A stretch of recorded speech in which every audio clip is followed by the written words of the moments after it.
Since 1948, the Arab-Israeli conflicts have continuously tainted the history of the Middle East with ongoing hostilities. From the very beginning of Israel's establishment in 1948, Arab nations began a series of hostile actions against it, leading to 4 major wars that marked the region's history. Surrounded by hostile neighbors due to its geographical vulnerabilities, Israel managed to survive these attacks by effectively using its military strength and well-planned strategies to counter the superior military forces of its enemies. However, Israel quickly realized that it would be impossible to always overcome these much larger and more heavily armed enemies with traditional military strength alone. This understanding led Israel, decades ago, to secretly acquire nuclear weapons and develop a rapid response doctrine. The Samson Option, or Samson Strategy, was a distinctive Israeli policy that stated that in any future conflict, if Israel's existence was at risk of being completely annihilated, it would launch a large-scale nuclear attack on the enemy's territory. This was a last resort strategy intended to ensure that Israel would not go down alone but instead take its enemies down with it. Although Israel has never publicly acknowledged this policy, it is widely believed to exist, and global intelligence agencies consider it a critical part of Israel's defense strategy. In this context, this new video discusses the reasons that compelled Israel to adopt such a policy and its relevance in the modern geopolitical scenario. Israel considers the Samson Option. In the period of 1965 to 66, as the Arab world and Israel moved closer to the third major conflict in the Middle East, Israel began to think about a drastic response to any situation where its very existence would be threatened. If Israel's survival was ever questioned by its enemies, Israel started to consider a large-scale plan to completely eliminate those enemies and their supporting powers from the face of the earth. To establish the permanent existence of an independent Israel as a sovereign nation in the Middle East, it was clear that Israel needed to rely not only on its traditional military strength but also on the nuclear power that far exceeded its conventional weapons. Many prominent leaders within the Jewish community, including Israel's founding father David Ben-Gurion and Prime Minister Levi Eshkol, supported this idea. Key figures in the Israeli government, such as Gold Meir, Moshe Dayan, and Shimon Peres, strongly backed the need for a comprehensive nuclear weapons policy, pushing for its immediate development. At the same time, Egypt's president and the revered leader of the Arab world, Colonel Gamal Abdel Nasser, made an open threat to Israel on 4 June 1966, declaring that they would punish Israel with the most powerful weapon on earth. This was seen as a direct challenge to Israel's sovereignty. With the threat of war always looming in the region, Israel's cabinet took this as a potential nuclear threat from the Arab coalition. As a result, Israel decided to expedite the creation of a large number of thermonuclear bombs to defend itself. On 3 July 1966, a special cabinet meeting was held, and Prime Minister Levi Eshkol gave orders to Israel's main nuclear research facility, the Dimona Nuclear Lab, to begin assembling these weapons. Israel prepares to develop the Samson Option. Since the end of the Second Arab-Israeli War in 1956, also known as the Suez Crisis, Israel had been increasingly focused on acquiring advanced nuclear technology. They were determined to build modern research laboratories capable of conducting intensive research into nuclear weapons.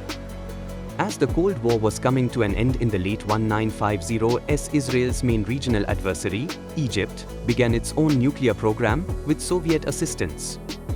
Egypt's plans to build nuclear weapons using Russian designs prompted Israel to take action. As a result, in 1958, Israel began the construction of the Dimona Nuclear Research Lab in the Negev Desert in southern Israel. This lab became the birthplace of Israel's nuclear weapons development, with assistance from European powers like France and Britain. By 1963, Israel had achieved success in its nuclear weapons program, with the ability to produce reliable atomic bombs. That year, Israel established an assembly line at the Dimona lab that could produce more than 10 thermonuclear bombs at any given time. With this advancement, Israel became capable of facing any nuclear and conventional military threats from its surrounding enemies. In a highly secretive manner, Israel also began to store its nuclear weapons at secret bunkers across northern Israel, ready to be deployed with aircraft when needed. Israel's development of nuclear weapons, and its ability to build them rapidly, gave the country great confidence in its ability to defend itself against nuclear or conventional threats. The strategic shift, backed by the ability to produce and store nuclear weapons in secret, was crucial in strengthening Israel's position in the Middle East. This also became a significant factor in Israel's decision to adopt the Samson Option, a policy that would ensure that if Israel faced existential annihilation, it would respond with devastating nuclear retaliation. Israel brings the Samson Option into effect. After secretly making their nuclear defense a reality against their adversaries in the West, Israel began to implement corresponding policies and strategies. The meaningful aspect of this development was not just acquiring nuclear weapons but also establishing the protocols necessary for their effective use. Israel became keenly aware of this after the 1962 Cuban Missile Crisis, which made the necessity for clear reasons and justifications to deploy nuclear bombs in response to enemy actions evident. As a result, Israel prepared a response protocol in January 1967, which included clear conditions for using nuclear bombs if their sovereignty or independence was at risk from an enemy attack, whether nuclear or conventional.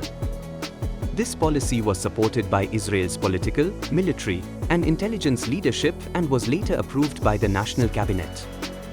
The core principle of this policy was that if any attack on Israel, nuclear or otherwise, threatened the country's independence and sovereignty, Israel would retaliate with nuclear weapons. The government and military decided that Israel's nuclear weapons would be deployed under this policy without deviation. The Cabinet and Israel Defense Forces, IDF, concluded that such a scenario would lead to an outcome similar to another Holocaust for the Jewish people. Therefore, these weapons, which provided Israel with an unmatched security shield, were seen as a vital means to counter the mounting military pressure from the Arab alliance surrounding Israel in the Middle East. The change in Israel's security doctrine due to the Samson Option. Israel believed that its new nuclear strategy could exert significant pressure on the Arab alliance, which had been increasingly challenging Israel militarily in the region.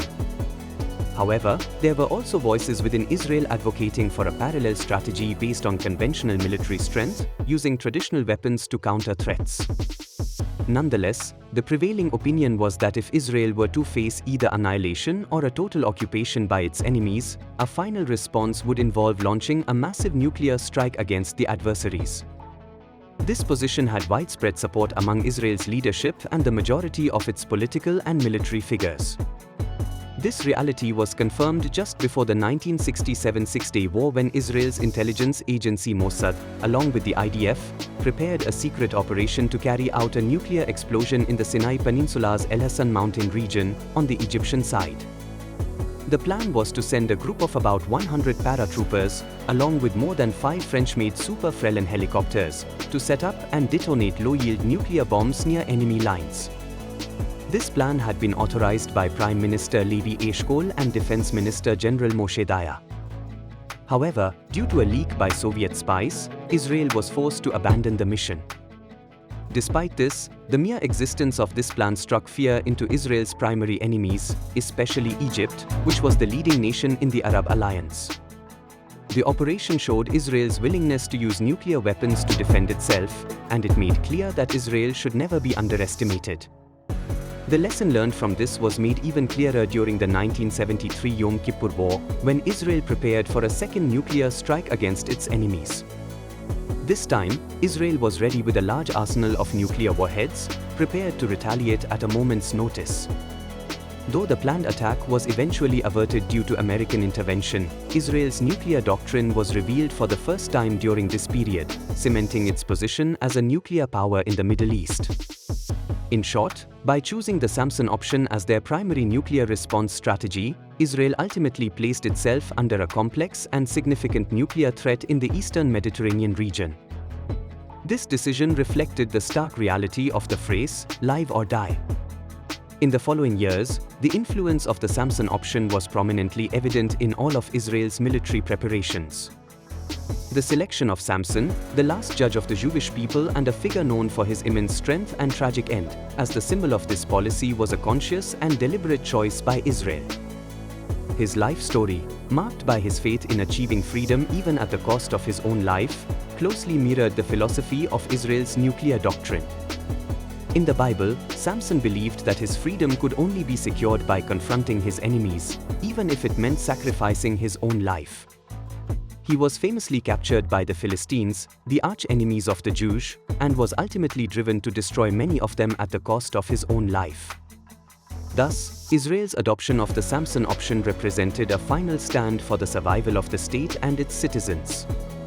It conveyed a powerful and clear message to the world, particularly to its adversaries. Israel was prepared to resort to total self-destruction, or more drastically, bring about the complete destruction of its enemies, if its existence was threatened.